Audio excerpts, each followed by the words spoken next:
So now that Pride Month is officially over, I will be going back to being a cisgender heterosexual man.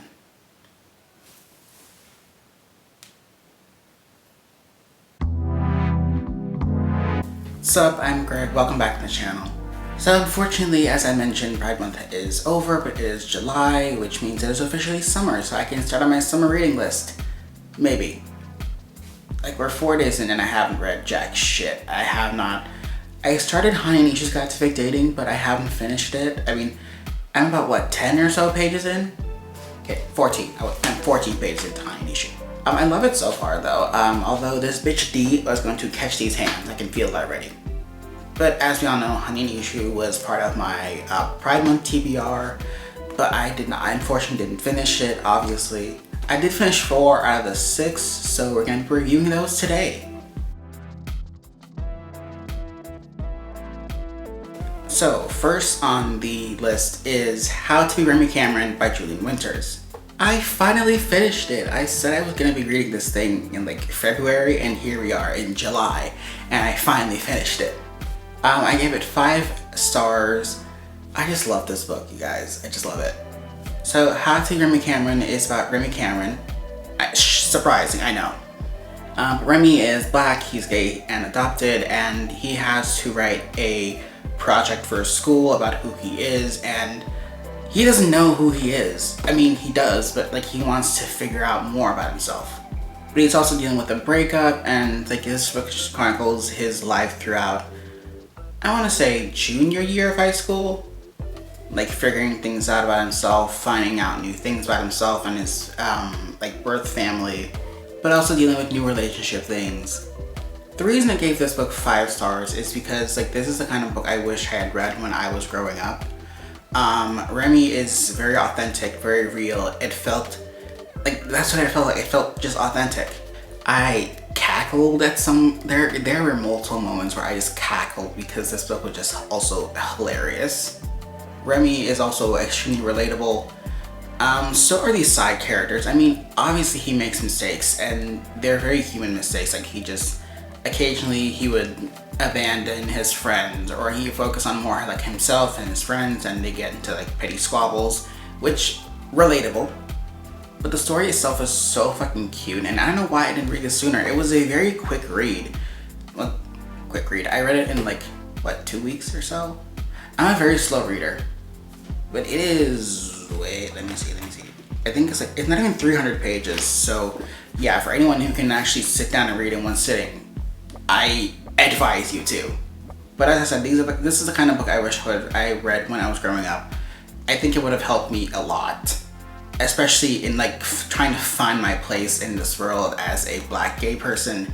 So it means a lot to me, and I added it to my Goodreads list under all-time favorites, although I will be switching to Storygraph and Readerly sometime soon because we don't support Jeff Bezos. So yeah, I think that was it for this book. Again, 5 out of 5 stars, would recommend. Please read Remy Cameron. Next up is Can't Take That Away by Steven Salvatore. This book I gave 4.5 stars. I'll explain in a minute. So Can't Take That Away follows Carrie, our main character, protagonist. Let's just say main character. Carrie is a genderqueer high school student who loves theater and Mariah Carey. And this book chronicles Carrie's life as they go through their first relationship, their first love, but also auditioning for the school musical. The school musical is Wicked, and Carrie tries out for Alphaba. Is that how you pronounce that name? I've never seen Wicked in my life, so I really just do not know. But while they're dealing with all this, Carrie is also dealing with a lot of queer phobia because two someones in their school is out to get them personally. And honestly, when I started reading this, I tweeted out that this book is probably going to give me some kind of gender crisis, and it did. What I loved about this book is that like if you open up any chapter, like at the beginning of every chapter, you see that like their pronouns are at the top, or the pronouns that they're feeling this day. Because as was mentioned, Carrie is genderqueer, and throughout the book, like, they wear these bracelets that indicate, like, okay, today I'm feeling more feminine, today I'm feeling more masculine, today I don't know how to feel, so I'm non-binary. So it is, like, it was really good. It was really well written. I was very angry because the queer phobia is very blatant, so trigger warnings, it is very heavy. But I also cried because there was like an emotional moment in this where I felt like really reconnected to Carrie. And so I was just like in here bawling my eyes out. Like, I even tweeted to Steven Salvatore, like, bro, what the fuck? What is this? I tweet my current reads a lot, so if you would like to see the intense clownery that happens when I read books, go follow my Twitter. But the reason I gave this book 4.5 stars is because honestly the romance was kind of messy. Like, the drama just felt a little forced in the relationship, and like I feel like this trope follows a lot of like YA tropes that like they've dated for like a month, maybe 2 max, or hell, even a few couple of weeks, and they're already like, I love you so much. And it's like, sweetie, it's your first relationship.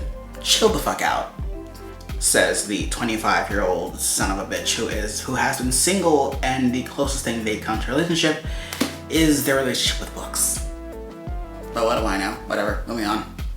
But yeah, Can't Get Away is definitely something that I would highly recommend people read, especially if like you don't know anything, or not anything, but just like you're not unsure about your gender.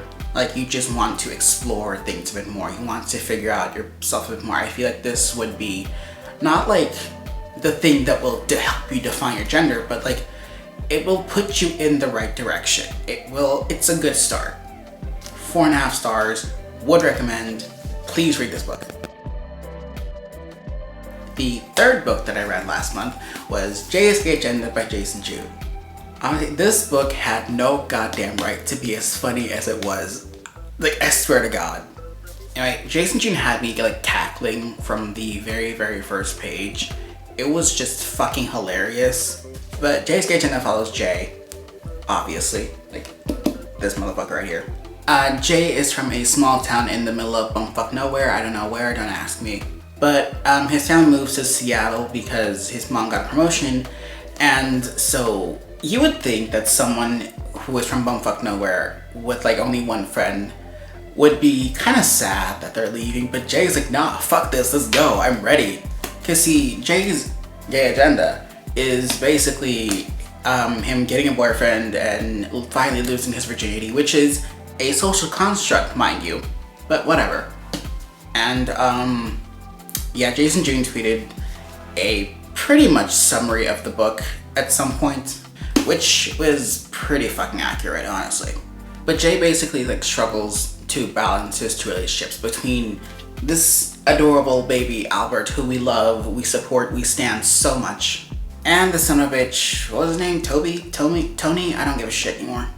And basically his relationship with them is like, he sees Albert as boyfriend material, and he sees Tony, whatever the fuck his name is, as let's just get it on.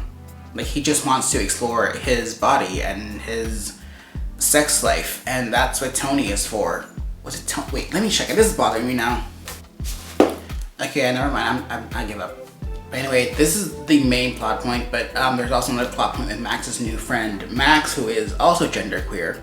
But Max is basically his gay guide. That's a lot of things. And there was one in particular, Jizz Genie, which Jason June, what the fuck? Like, seriously, the amount of times I was just cackling at this book is not okay. But the reason I gave this book, like, it is a great book because Jay, you can tell that like Jay grows, but that happens more in the later chapters, and in the majority of the book there isn't really all that much character development, which is why I gave it 4 stars. Like, I've met Jason June, I love Jason June, so this is not like an attack or anything, I swear to God. Because, spoiler alert, at some point everything blows up, everything comes to light. Shocking, I know. But that's really what it felt like, what Jay felt like.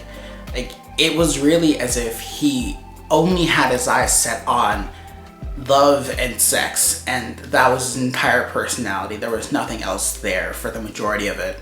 And like, I get it, you're from bumfuck nowhere, you were literally the only gay kid there, and now in Seattle there are a plethora of homosexuals that you can dip your toes into. But sweetie, like, is there nothing else there? Obviously there is a happy ever after. It's not a spoiler, that's just a fact. But I would recommend it because like, it doesn't tackle any serious issues. I mean, besides the sex. Like, I've spoken about sex in YA before, and I feel like Jason June tackles that really, really well. And when I spoke to Jason June as well, he explained that you can like watch the entire conversation on the Pride Book Fest YouTube channel, by the way. But basically, Jason June explained that like within this book, he wanted to just basically explain how, as queer teenagers, we're taught to see gay sex specifically as this thing that's taboo and wrong and shit, but it's not. It's just sex. People want to explore their bodies, and Jay made it very, very obvious that he wants to explore bodies. And it was very organic. I mean, at some point, it did become one note, but it was very organic, and I really, really liked that.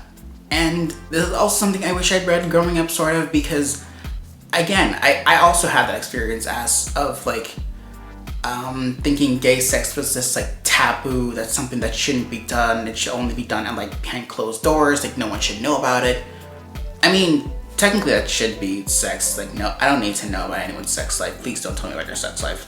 But I feel like this is a very healthy way of approaching the whole conversation as to like, yes, they're teenagers, yes, they want to have sex, have at it, just be safe and have it be consensual, which it was. And technically Jay was 18 in the book, 17 and 18, but you know, same thing. And it did like fade to black, or it didn't give details. It wasn't erotica, it wasn't 50 Shades of Grey. It was just clean, wholesome YA sex between two boys. It was consensual, they had protection, it was good. But four stars, would recommend, just yeah. The final book that I read this month was Ace of Frickin' Spades by Farida Abike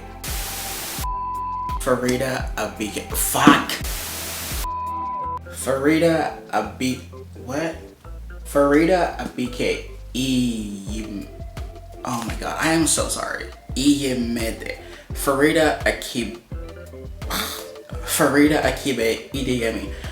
I hope I pronounced that correctly.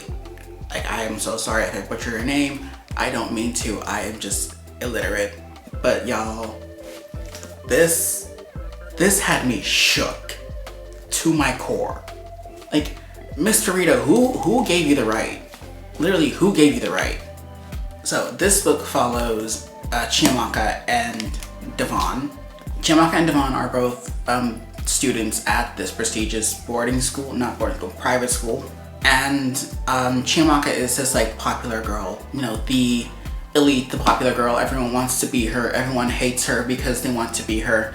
And Devon is just like this kid that wants to fade in the background, ignore everyone, just like go through the school and get to Juilliard.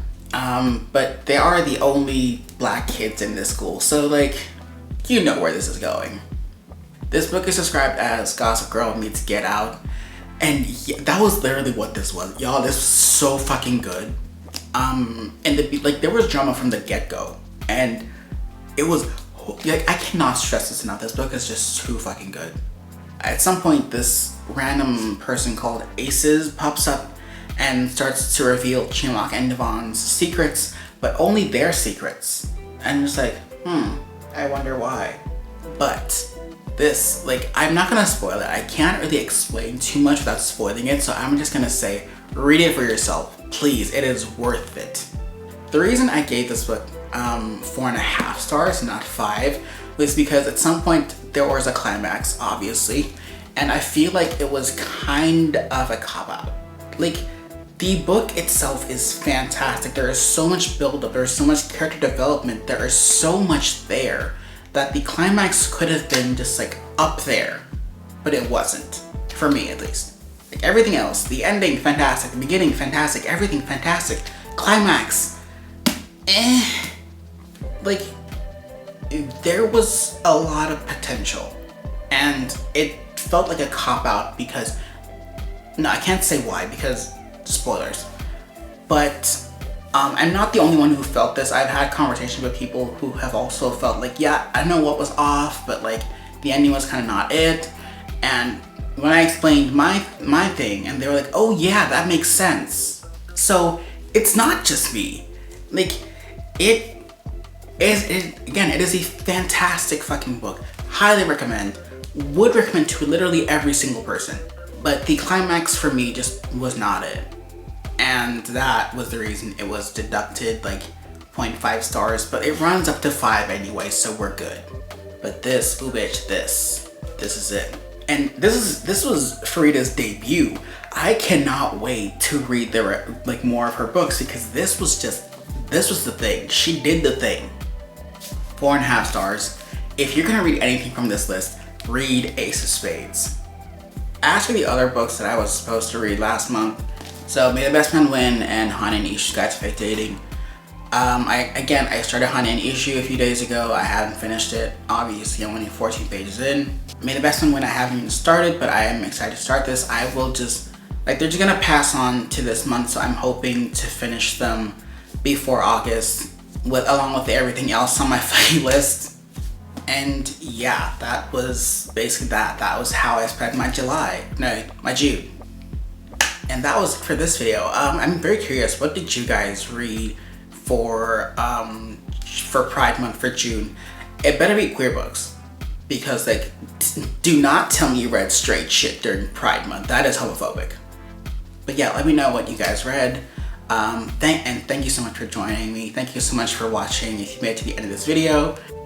Next week, I will probably be dropping a Netflix tag that I was tagged in by Mo and Christine over at the Ruby Digest. But again, thank you so much for watching, and hopefully I'll see you next week.